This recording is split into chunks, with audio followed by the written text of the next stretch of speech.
आज की कहानी का टाइटल है बांझ आदमी भी हो सकता है। आज निमी और सोहन की शादी की पहली सालगिरह थी। घर में ही छोटी सी पार्टी रखी गई थी। पार्टी बेशक छोटी थी पर घर मेहमानों से भर ही गया था। उन सबके खाने पीने का इंतजाम करते करते निमी सुबह से ही पूरे घर में घूम रही थी। रात को पार्टी खत्म होने के बाद घर के बाकी काम निपटाकर वो अपने कमरे में जाते जाते उसे 12 बज गए। अभी कमरे में घुसकर दरवाजा बंद करने ही लगी थी कि सोहन बोल पड़ा, कहाँ रह जाती हो तुम? पता नहीं क्या करती रहती हो इतनी देर तक। अरे वो गीत दीदी गई थी ना, तो उन्हें और उनके बच्चों को विदाई वगैरह दिलाई मम्मी जी ने, फिर किचन का काम समेट कर सीधा यहीं आ रही हूँ। सबका ख्याल रहता है तुम्हें, कुछ अपना और मेरा भी ख्याल कर लिया करो। कब से यहाँ बैठकर तुम्हारा इंतजार कर रहा हूँ, पता नहीं तुम कुछ समझती क्यों नहीं। सारी उम्र बांझ ही रहोगी क्या? सोहन के आखिरी शब्द किसी तीर की तरह निमी के दिल में लगे और दर्द भरे गले से बस वो इतना ही कह पाई कि ये क्या कह रहे हो? ठीक ही तो कह रहा हूँ मैं। पूरा साल हो गया शादी को। जिनकी शादी हमारे आस पास हुई थी उनको देखो, या तो वो माँ बाप बन चुके हैं या फिर बनने वाले हैं। पर सोहन ये सब मेरे हाथ में नहीं है। हर चीज का एक समय होता है। वही तो मैं भी कह रहा हूँ, समय होता है, पर तुम्हारे पास तो मेरे लिए समय ही नहीं है। बातों बातों में हर कोई मुझसे बस इतना ही पूछता है कि मिठाई कब खिला रहे हो, खुशखबरी कब सुना रहे हो। किसी की बातों से तो हम अपनी जिंदगी नहीं चलाएंगे सोहन। अपनी जिंदगी के फैसले हम खुद लेंगे। निमी ने कहा, मैं कुछ नहीं जानता। एक हफ्ते से मम्मी मेरे कान खा रही है। कल उनके साथ हॉस्पिटल चली जाना चेकअप के लिए। मुझे चेकअप की क्या जरूरत है? अभी हमारी शादी को सिर्फ 1 साल हुआ है, पर चेकअप कराने में क्या परेशानी है? और इतना कहकर सोहन मुंह फेर कर सो गया।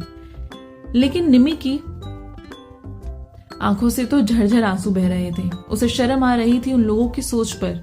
निमी सोचने लगी कि जरूर उसकी सास ने और उसकी बड़ी ननद ने ही सोहन से कुछ कहा होगा, तभी वो इतना भरा बैठा है। लेकिन सोहन को तो सोचना चाहिए, केवल 1 साल हुआ है शादी को और बच्चे के लिए इतनी जल्दी जल्दी भी ठीक है।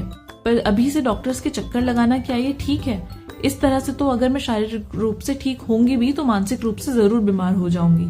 सास कहे, ननद कहे तो चलता है, बाकी सब लोग कहें तब भी चलता है, पर सोहन को तो ऐसा नहीं बोलना चाहिए था। आज सोहन के मुंह से बांझ शब्द निमी को गाली जैसा महसूस हो रहा था। ऐसा लग रहा था जैसा बच्चा पैदा करने की जिम्मेदारी सिर्फ उसी की है और बच्चा ना हो तो गलती भी सिर्फ उसी की है। यही सोचते सोचते और रोते रोते कब उसे नींद आ गई पता ही नहीं चला। अगले दिन निमी की सास उसे हॉस्पिटल लेकर गई। वहां निमी के कुछ टेस्ट हुए जो कि नॉर्मल आए।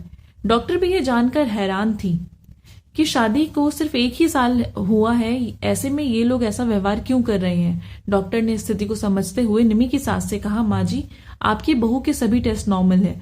एक बार आप आपके बेटे के लिए भी टेस्ट कर लेते हैं, फिर देखते हैं क्या आता है।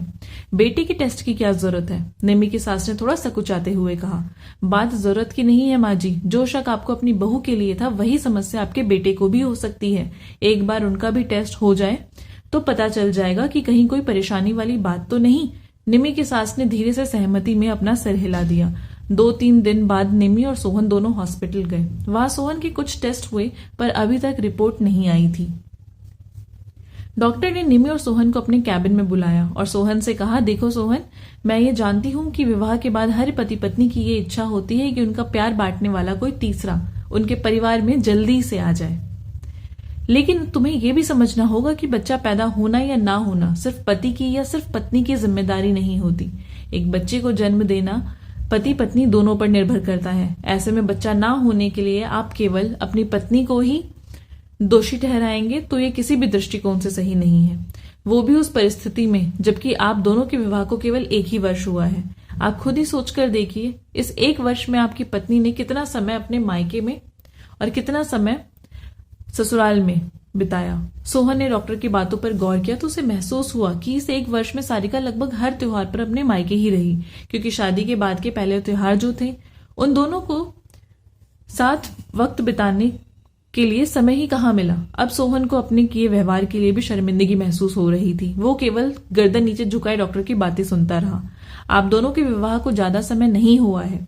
आप लोग पहले अपने रिश्ते को मजबूत बनाइए, एक दूसरे को प्यार दीजिए, सम्मान दीजिए और उसके बाद नए सदस्य को परिवार में लाने की सोचिए।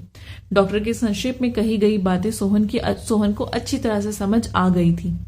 तभी नर्स ने आकर सोहन की रिपोर्ट डॉक्टर को दी। निमी सब अब समझ रही थी। कुछ देर रिपोर्ट देखने के बाद डॉक्टर ने कहा, बधाई हो मिस्टर सोहन, आपकी रिपोर्ट भी एकदम नॉर्मल है। Thank you doctor. कहकर सोहन निम्मी को साथ लेकर डॉक्टर के कैबिन से बाहर आ गया। लेकिन अपने उस रात के व्यवहार के कारण वो निम्मी से नजरें नहीं मिला पा रहा था। निम्मी ने सोहन का हाथ अपने हाथ में लिया और बोली, क्या हुआ, कहाँ खोए हो? कहीं नहीं, मुझे माफ कर दो निम्मी, मुझे उस दिन तुमसे इस तरह से बात नहीं करनी चाहिए थी। निम्मी के होठों पर हल्की सी मुस्कान उभर आई और आंखों में कुछ भाव जो कह रहे थे कि हाँ, मैंने तुम्हें माफ किया। आई होप आपको ये कहानी पसंद आई होगी। अगर कहानी अच्छी लगी है तो चैनल को प्लीज सब्सक्राइब कर दीजिए, लाइक कर दीजिए और अपने प्यारे प्यारे से कमेंट नीचे ड्रॉप कर दीजिए। मिलूंगी आपसे नई कहानी के साथ, तब तक के लिए बाय बाय।